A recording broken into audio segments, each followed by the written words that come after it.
My name is Dr. Ndidiamaka Amutah-Onukagha, and I am the proud founder and director of the Center for Black Maternal Health and Reproductive Justice here at Tufts University School of Medicine, where I also hold a professorship as the Julia A. Okaro Professor of Black Maternal Health. And I'm the founder of the Mother Lab, a large research lab for students who are working to address maternal health inequities.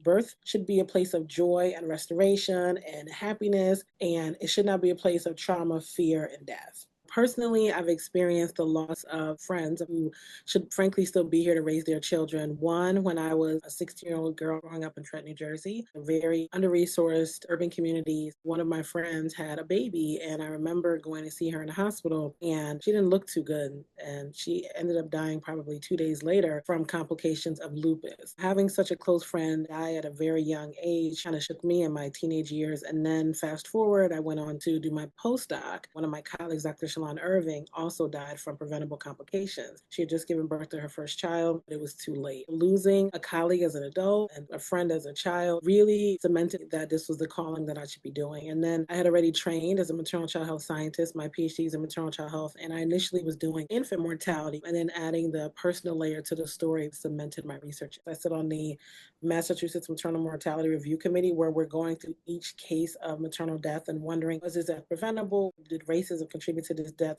I am so committed to this work because I want my sons and my daughter to have better outcomes. I want them to be able to build the type of families that they want, to have access to reproductive rights and healthcare that they deserve. When you move with that energy, people gravitate towards you. So I have had the privilege of not only holding people's stories, but building genuine relationships with our policymakers, advocacy groups, elected officials, clinicians, with our hospital administrators, because they see the genuine commitment. And the fact that I have lived experience is the icing on the cake. We have lives that need to be saved.